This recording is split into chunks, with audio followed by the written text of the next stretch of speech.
Coming up on this edition of the Plate Meeting, we're going to talk about electronic strike zones and computers evaluating umpires at the plate. I'm doing the intro for this episode because electronic zone review is sort of my thing. T-Mac will be by shortly, don't worry. He'll play bad cop to my mostly good cop, though I will call out big mistakes when I see him. And we're going to talk about how to use Brooks Baseball, what it is, what it actually does, and why the internet community at large is, well, using it wrong. We're going to also speak with Dylan Yep of Umpire Auditor, whose claim to fame is something entitled Worst Call of the Day. Don't worry, there are plenty of mistakes there, too, that we're going to call out. And we're going to conclude with an interview with Mark T. Williams, economics professor at Boston University, whose recent umpire study is, as Mark himself admits, subject to the supposition that MLB's publicly facing data is accurate, which we will in turn demonstrate is a false narrative that unfairly turns fans against umpires who are up against a deeply flawed, if not significantly inaccurate system. That's coming up on the Plate Meeting, and it starts now.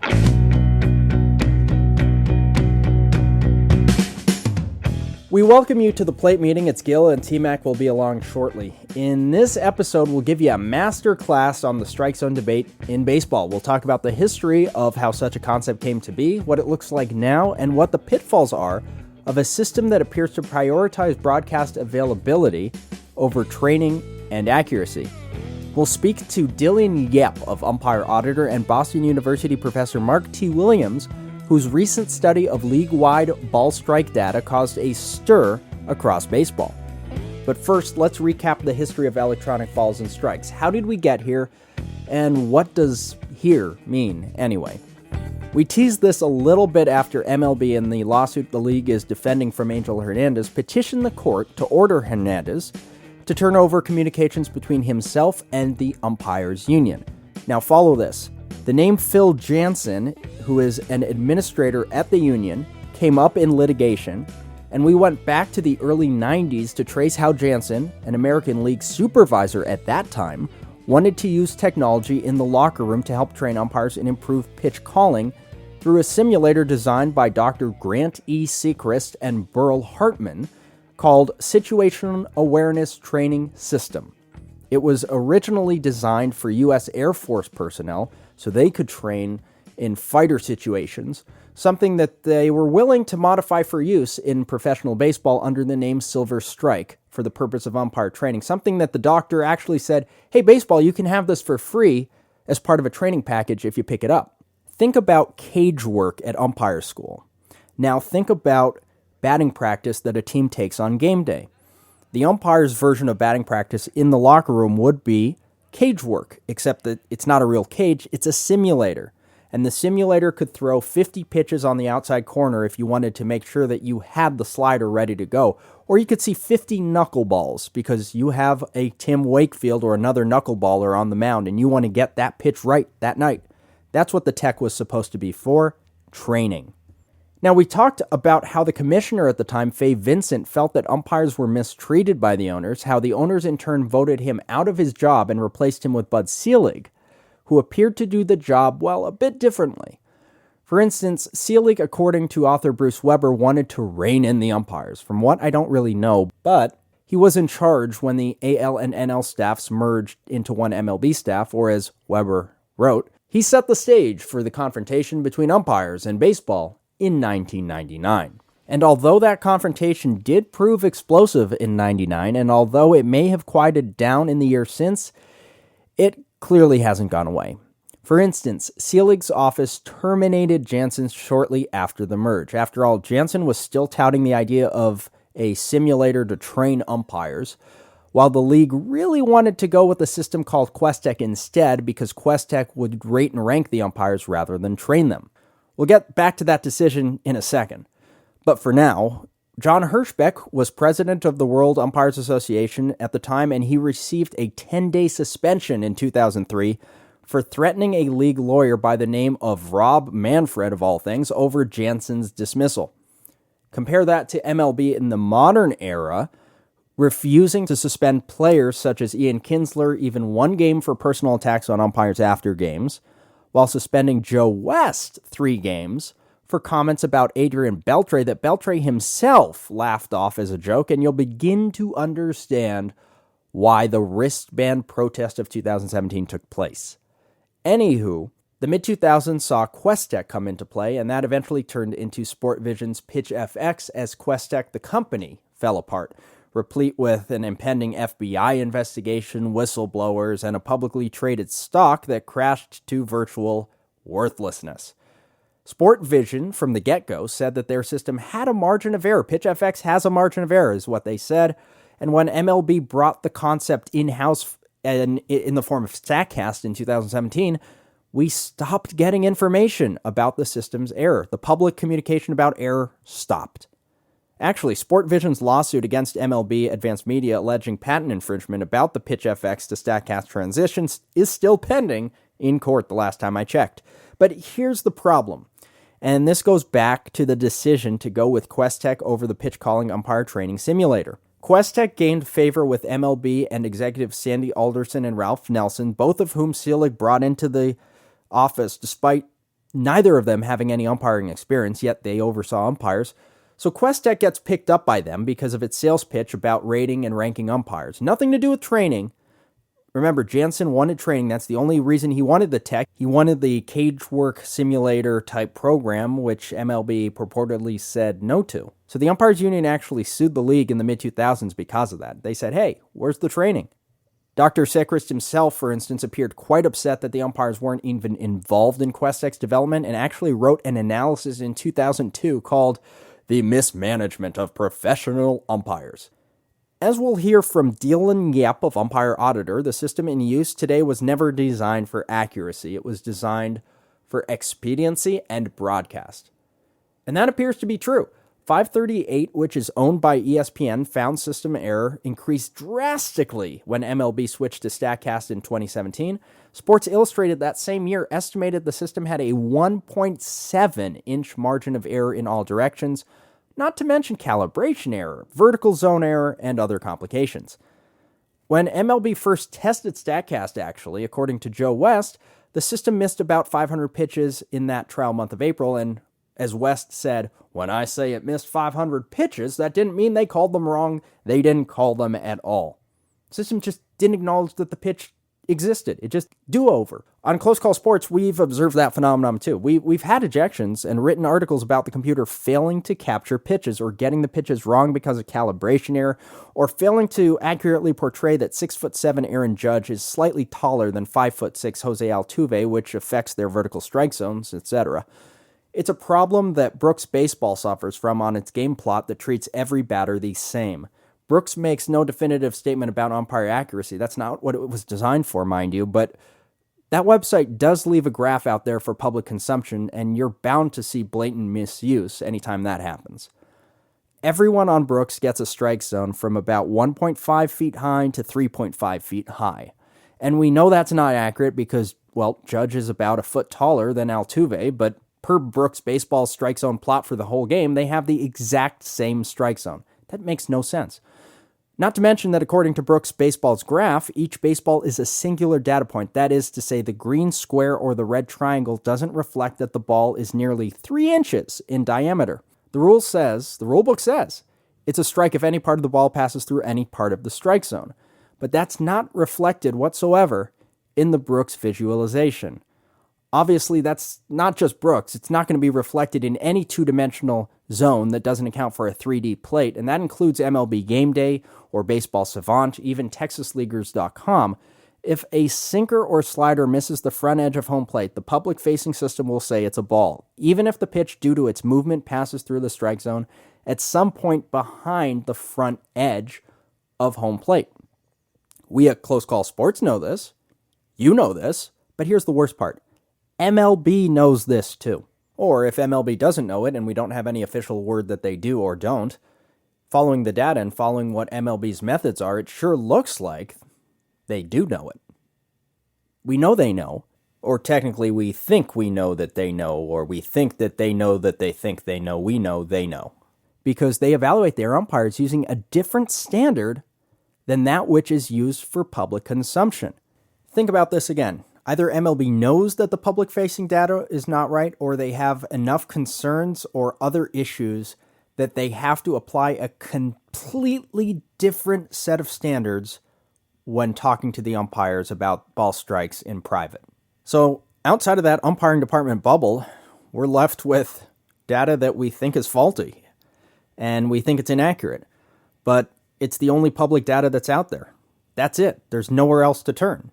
MLB bought a website called Baseball Savant several years ago, and that's the source used by Boston University economics master lecturer Mark Williams for his study. We'll talk to Mark, and he'll tell you readily that his study relies on the supposition that MLB's own data is accurate. Now, I've reviewed the study many times. I've got to say the study does exactly what it was designed to do. It grinds away at the MLB public-facing data and returns results as intended. The process is beyond reproach. The analysis based on the data is procedurally correct. Don't get me wrong. At first, we did take great issue with Mark's study because we knew the resultant numbers were wrong, and I was all ready to ream him for it. I've done this analysis long enough that I know precisely where the study's low percentages came from. I knew they were wrong. I know what pitfalls and mistakes made those numbers turn out the way they did.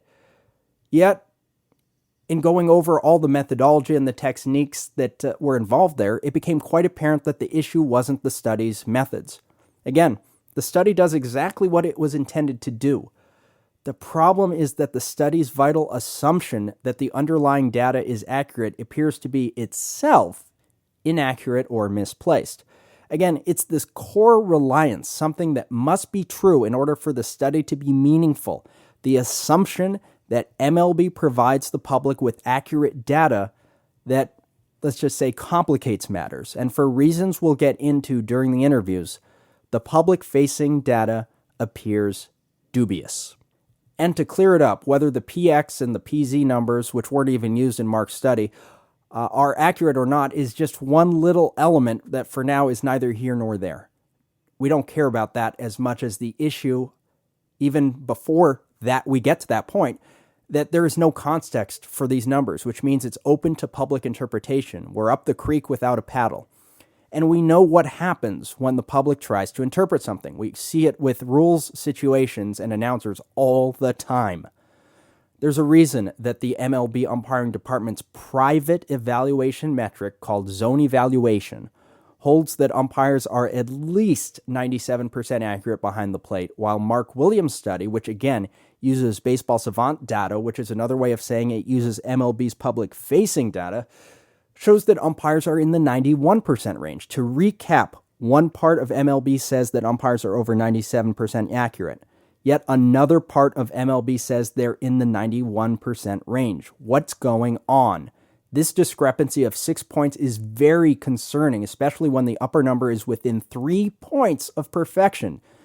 So 6 points is a 200% discrepancy.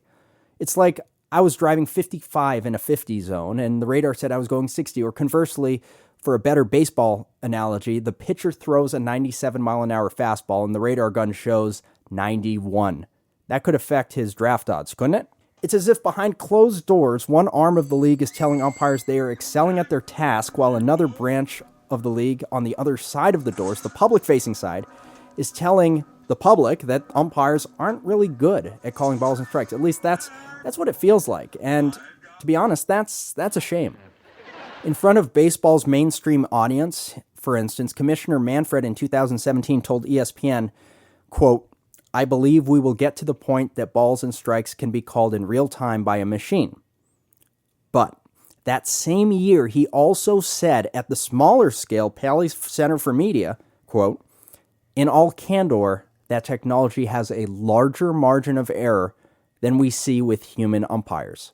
So again, the public hears good things about the robo-ump concept, but dig a little deeper, get beneath the surface, and follow the numbers. You'll see that baseball admits the computer is worse than the human. So the logical question is, if, as Manfred says, the tech has a larger margin of error than humans, why are we using tech to evaluate humans at all?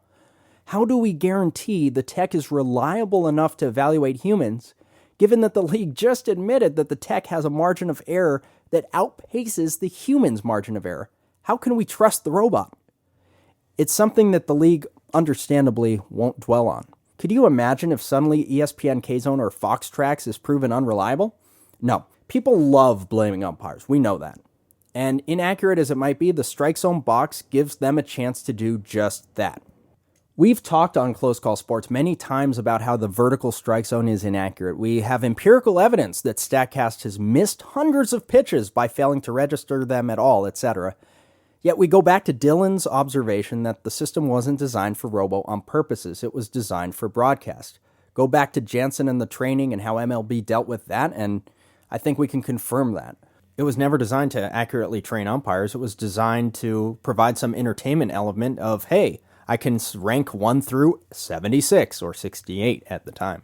So whether or not the pitch gets logged in StatCast, it needs to quickly reach broadcasters, which it does using that PitchCast application, which appears to indicate that we're back to the days of putting a dot on the screen where we think the pitch is, but we don't have consistent computer support to necessarily back it up. And for that matter, we haven't even talked about the old PitchFX video operator who would manually draw where the batter's bottom and the top of the strike zone are based on what the operator thinks it should be, not what it really is. Way back in 2004, going way back, Baseball Prospectus interviewed a QuesTec operator who admitted that the operators could sometimes set the strike zone too high or too low. Now, they didn't know if that helped or hurt the umpire because they didn't umpire. That wasn't their gig, but they did know that the results would not be accurate if the operator-defined strike zone was not accurate. That makes sense. What's called the pitch table component of the QuesTec UIS was both the bulk of the postgame CD and the part most susceptible to error, which in turn would hurt the umpire's accuracy and consistency charts. Operators are all based in the ballpark in which they work, which introduces ideas of bias, but that's another topic. The main thing is that the top and the bottom of the strike zone wasn't consistently set by humans, non-umpiring humans, yet we were using that information to rate and rank umpires. That's weird. Which means that we're substituting a trained umpire's judgment for that of a non-umpiring tech worker from a certain ballpark. As Baseball Prospectus wrote in 2018, the reality, however, is that there are myriad issues with implementing a ball and strike calling system like this for real games. The primary issue is that using machine measurements to call balls and strikes will simply shift disagreements with the call from the umpire to the machine or to the machine's operators. Remember when Curt Schilling beat up that QuesTec machine? Yeah, something like that. In any case, we'll be back to speak with Dylan Yep of Umpire Auditor, who readily admits he puts out misinformation. He knows the technology is bad, he knows the data is faulty, he knows the numbers are poor, yet he wants electronic balls and strikes and doesn't care how we get there. We'll talk to this reprehensible person. I mean, that's not mine, that's him. He admits that. When we come back, but one final thought before we head to break. The movement for electronic balls and strikes might come from a video game. In the 90s, Triple Play by EA Sports used to have this box strike zone that's now standard that would appear on the screen, and the ball would be thrown in there and called ball strike per the software engineer's parameters, and looked like it was 100% accuracy. It was a robot ump. But the pitcher was a robot, and the catcher was a robot. Heck, even the baseball itself was a robot. So if you want that 100% accuracy rate, I recommend you buy a ticket for the next esports game for baseball. We'll be back with Dylan Yep here on The Plate Meeting.